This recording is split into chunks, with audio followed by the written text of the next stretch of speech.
يا عمر مرحبا عبد الله، مرحبا يا مرحبا. من راح فين امال؟ والله مروح، نركب مواصلة ومروح. معكش 50 جنيه حب نروح بخبط عليه خذها في البيت. يا سلام يا حاج عبد الله، زي بعض نتقل عليك يا عمر. يا سلام خذ 50 لسه فكه. بارك الله فيك. ابغى خبط علي في البيت بعد ما نروح. نتقابلوا في البلد وسهل سهل. ننطينا من بعض. عايز حاجة ثانية؟ بارك الله فيك يا حاج. يا حاج يد مالك؟ معلش 5 جنيه مع نفسي. 5 جنيه؟ يا ده صباح ربنا على في محافظه في القياله دلوقتي البيت غير الزفت اللي اسمه عمر استلفت منه 5 جنيه. مالها هذا؟ من امبارح ما كلش يا شي على لحم بطنه. من امبارح ما كلش على لحم بطنه.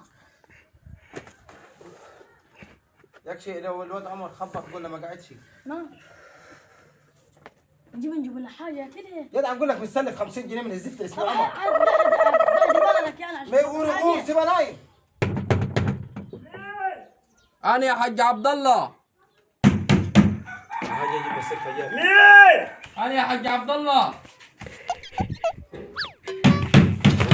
مين؟ عمر يا حاج عبد الله. مين؟ عمر يا حاج عبد الله لسه مقابلك في المحافظة ومسلفك 50. ما نعرفش حد الاسم ده. تعرفش حد بالاسم ده؟ يا حاج عبد الله، عمر اللي لسه مقابلك في المحافظة ومسلفك 50.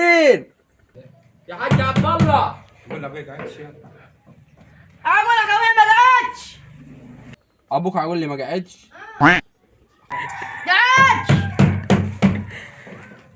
يا اخي فينا يا اخي الوش تعرفش انها يا رجال الحراره. يا دي حسام واحد يعني 50 جنيه معكش 50 يا جنيه. ريان على ابو الخمسينات انت على طول مجرسنا في بس الحكايه طيب، دي. بس. طب انا رايح النادي ونقول لنا انت الرجل ما- برا بس. يا راجل انا رايح. ما بس.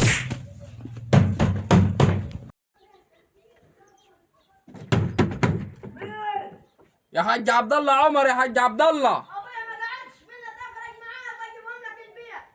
هنا متى؟ يا حاج عبد الله غلط اللي انت هتقوله ده، انا سامع صوتك. مين؟ يا راجل عمر، يا هات ال 50 اللي اعطيها لك في المحافظة. ما نعرفش حد الاسم ده. يعني كنت تعرفني ساعة ما جيت تاخد مني وما عرفنيش دلوقتي. اقول لك ابويا ما قعدش. منها تفرق معاه يجيبهم لك البيت. يعني دي آخرة اللي يسلف الناس. يعني دي آخرة إن أنا جتك.